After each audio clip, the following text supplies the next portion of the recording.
Andrew's just looking in the workshop for a string line. We're going to pull a string line across the front of the knife, so then we can see how bent and twisted it is.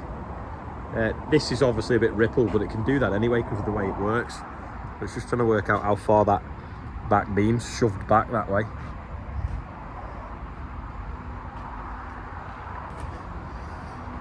Someone was saying that maybe this is designed to flex here. It's like a crumple zone. But that is welded to that, which is welded to that, which is welded to that, and that, and that. And that is basically the midsection. So even if you unbolted that end section, that's still got a twist in it now. And then under the front here, there's like loads of like little plates, like jigsaw piece shape in sections. And I think some of them have jumped out, and that's why that's rippling there. You can see in here, can you? Can you see in there or not? No, you can't really. Oh, Andrew's got a string line. Let's pull it on and see.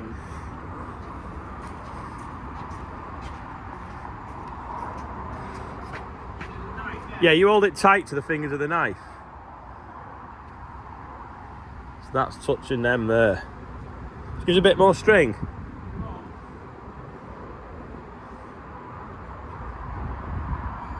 I just put it on the point of the fingers. That's just touching there, so that's how far out we are. Like, I don't know, 8 inches or something. Down and back.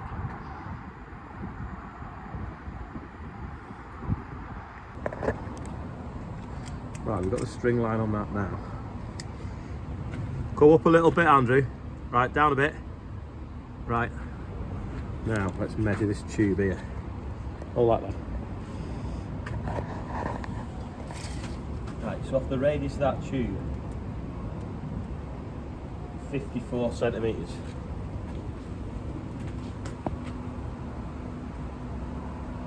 And that's 41. So that's like 15 centimetres, 6 inch.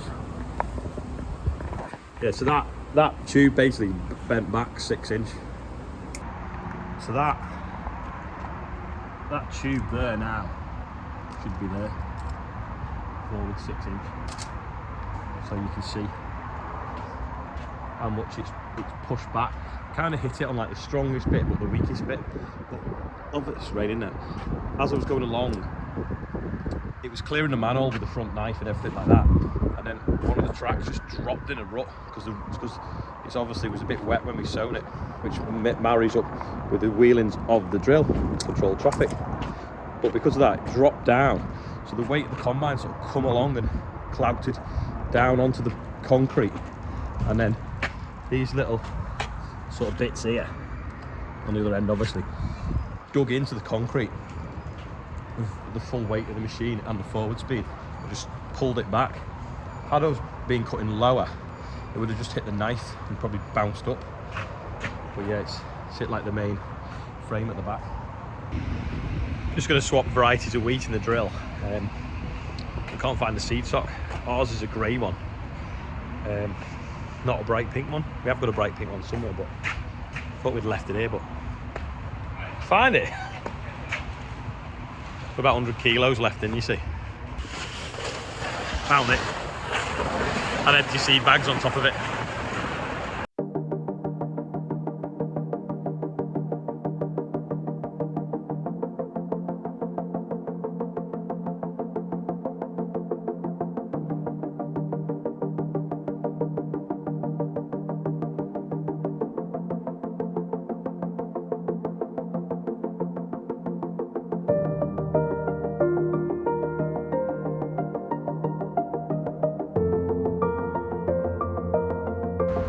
Easy as that. My dad kept standing in front of the camera though, so that's where he was walking around in front.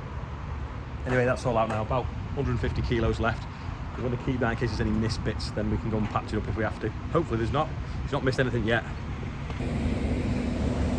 Andrew's just backing the drill into the shed now. Putting it up away for the night.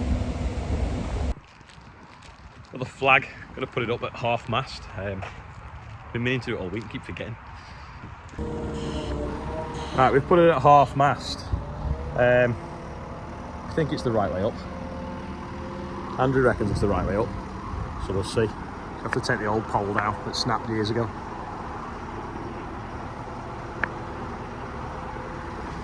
Going up. I'll try and get these old screws out, see if we can fix this on. The old bit actually come off easier than I thought now.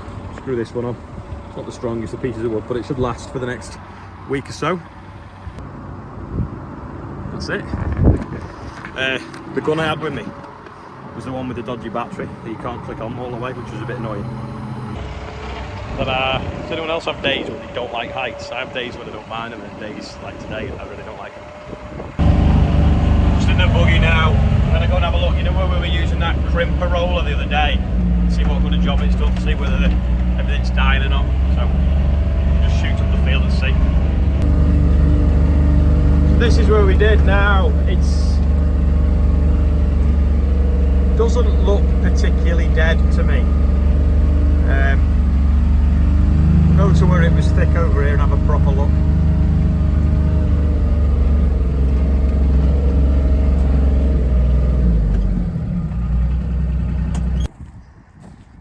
Obviously the vegetation that's chopped off like so that's obviously dying, but I'm not so sure whether that's, I don't know. It's odd really, it actually smells dead. It smells like rotten vegetation, like it's been flailed off, but I'm sure there'll still be bits of green. So like this bit here, you know, it's chopped off, but I'm sure that would still grow, same as that piece.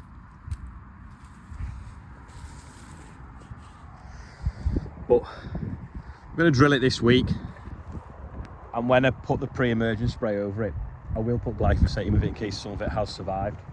But it's definitely leveled the field anyway. It looks less scruffy.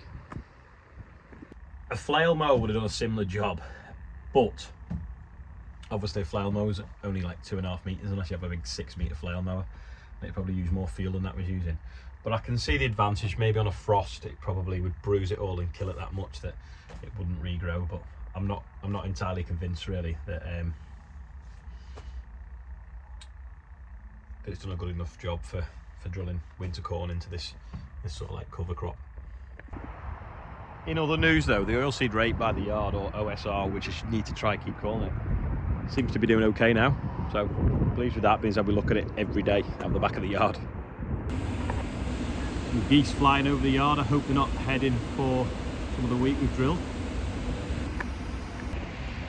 Quickly going to do today's birthday bumpers. We've got Tom Harper, who's 29, John Fisher, James R and James H, Debbie Purkis, is it? Gareth Penfold, Big Samio, Richard Rees, Steve Meredith and Charles Stang Steele. I think I'm no good with surnames. £10,737. Absolutely amazing, nearly 11 grand. Thank you everyone. Happy birthday to everyone on there, and anyone whose birthday it is today that isn't on there.